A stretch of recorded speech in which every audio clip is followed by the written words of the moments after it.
She agreed to do anything just to stay off the streets with her younger brother, and her desperate plea became a deal that few would have taken. Rick Thorne, a respected farmer and a secret arsonist, used his power to destroy those who wouldn't bow to him. But Grayson Hart, a silent recluse with a dark past, not only gave her shelter, he risked everything to expose the truth.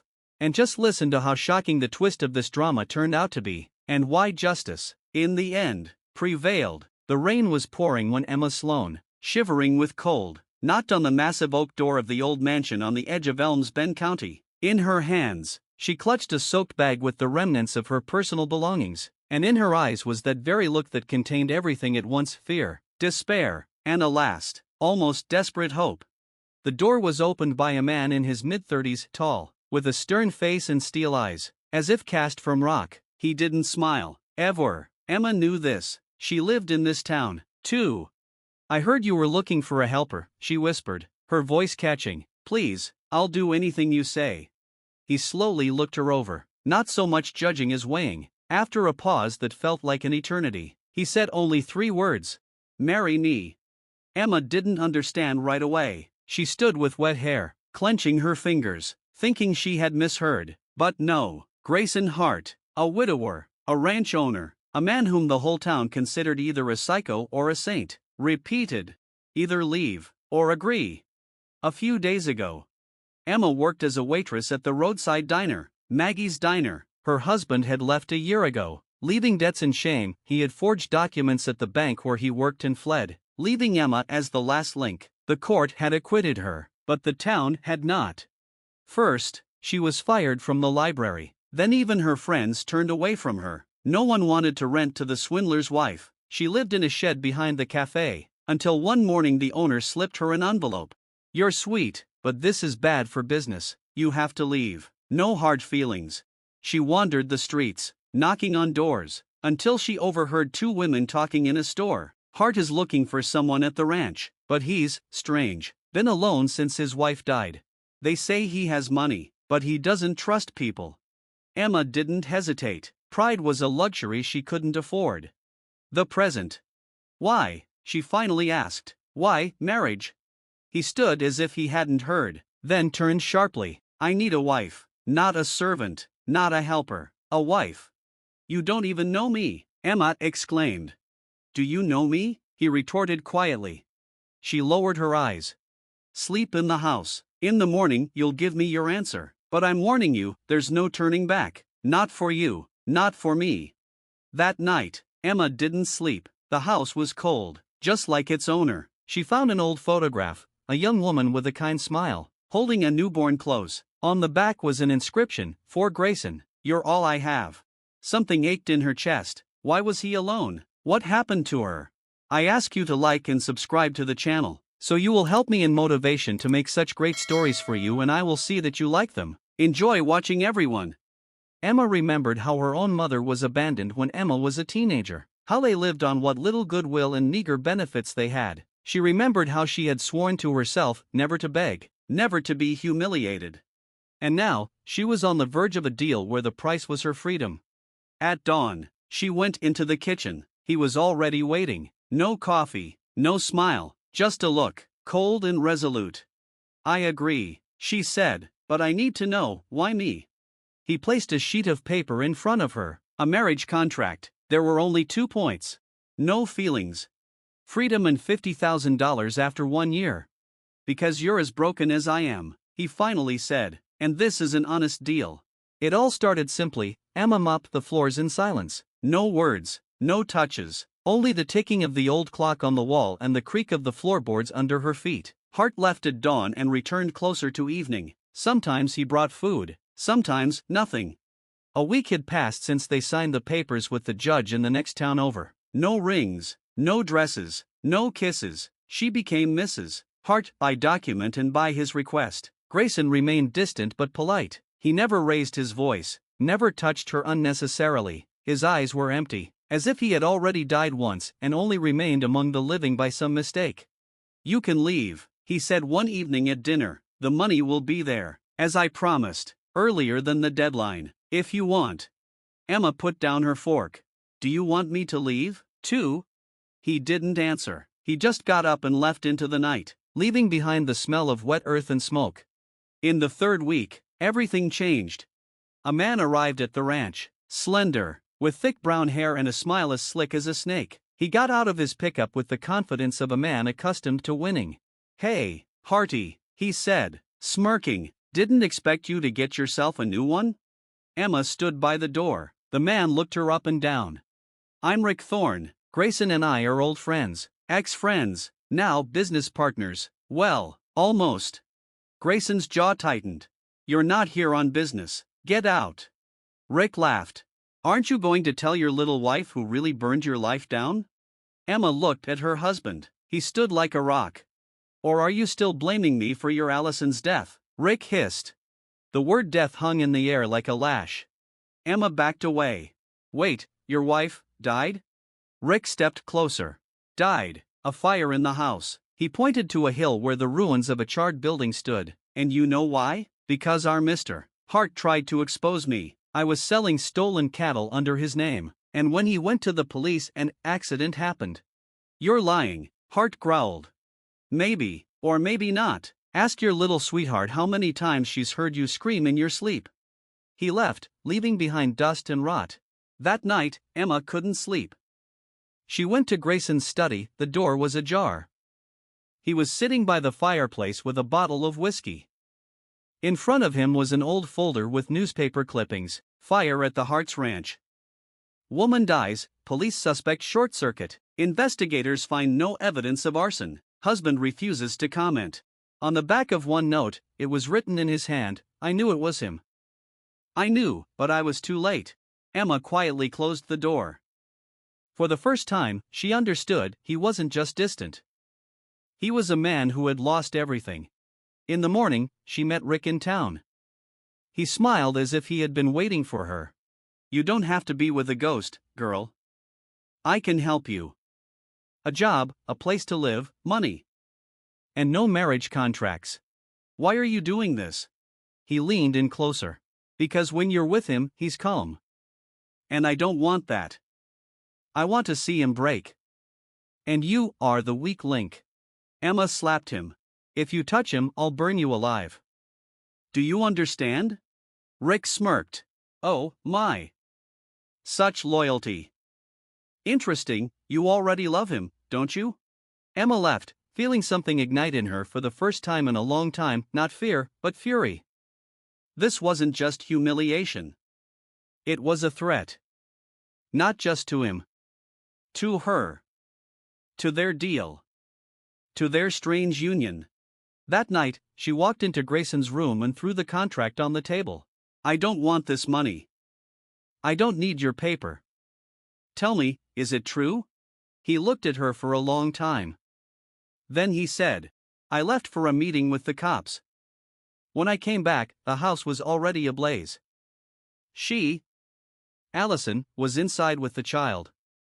I should have been there. But I wasn't. I blame myself every day. And yes, I'm sure Rick did it. But I couldn't prove it." He looked at her for the first time with genuine emotion. "You don't have to be a part of this." "I'm already a part of it," Emma replied. "And if you think I'm going to leave just because someone is trying to break us, you don't know me very well." He stepped closer. "Then you'll have to fight. Everything here is going to be real. I'm not afraid."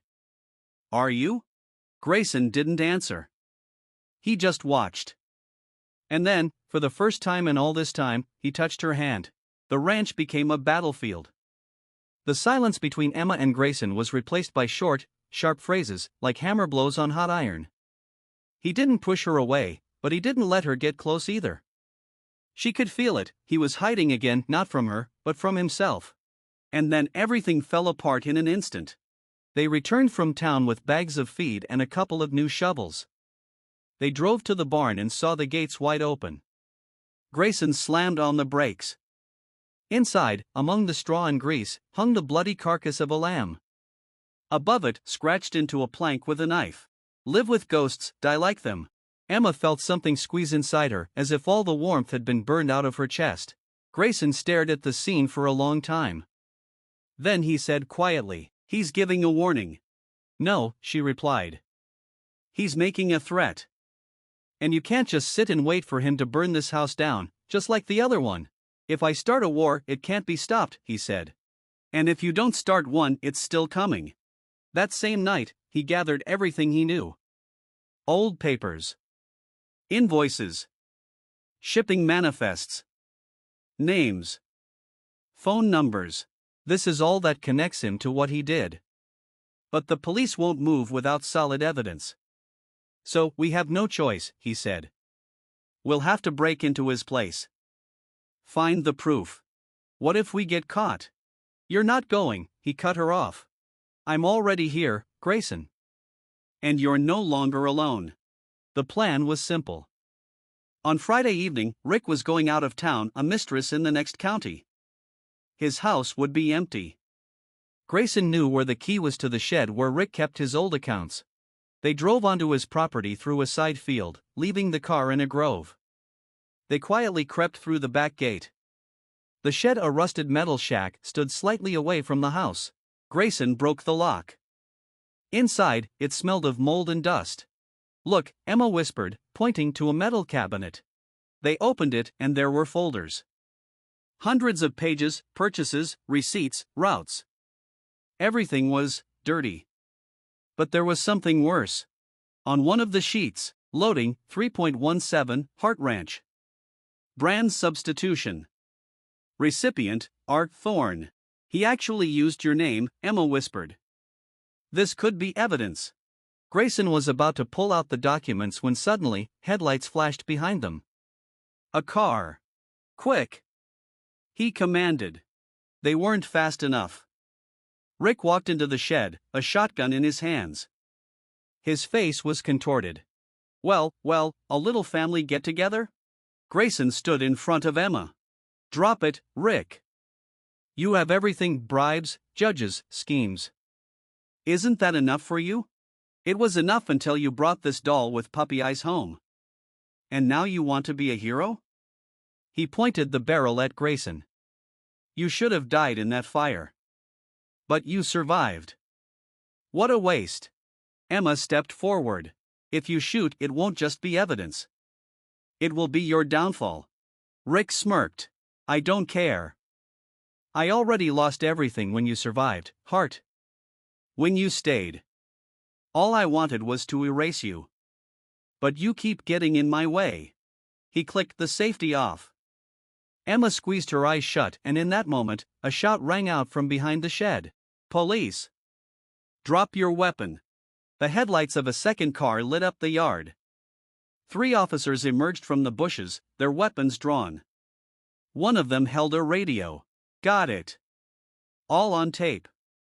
I confirm, threat to life, confession live on air. We're making the arrest. Rick froze. He understood. You, he hissed. You were recording?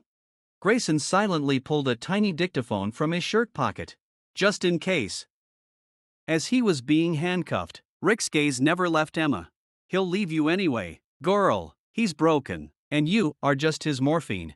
She replied hoarsely. I'm not morphine, I'm fire, and you're wrong, Rick. He's not broken, he's alive. Later, in the house, when everything had quieted down and the officers had taken the traitor away, Emma sat on the floor by the fireplace. Grayson poured her some water and sat down beside her. You, he began. Don't, she interrupted. Just tell me you're not hiding anymore. He looked at her. For a long time. I thought I was buried, but you're like you dug me out of the ground. I don't know what this is, love or gratitude, but I don't want you to leave. She gave a weak smile. Then don't chase me away. And for the first time in many months, he hugged her. Not out of obligation, not out of fear, but because now he was ready to live. A week passed since Rick Thorne's arrest. The newspapers called it the bust of the century. An influential farmer, a member of the city council, caught in smuggling, forgery, and arson. The evidence collected by Grayson and Emma formed the basis of a high-profile case. Amid the noise and camera flashes, their ranch once again sank into silence. But it was no longer the same silence as before, not the oppressive, dead kind, but a calm, living one, like a field that had survived a storm. Emma no longer slept on the sofa. She lived in the house as if it had always been hers. She fed the chickens, read by the window, and broke ground for new flower beds along the fence. Sometimes she would find Grayson sitting on the porch with a cup of coffee and a new, strange expression on his face, peace. And yet one question hung between them, like dust over a road. What now? One morning, as the wind rustled the curtains, Emma walked into the kitchen and froze. A folder lay on the table. Inside, a train ticket to New York, and a note. If you want to go back, everything is paid for.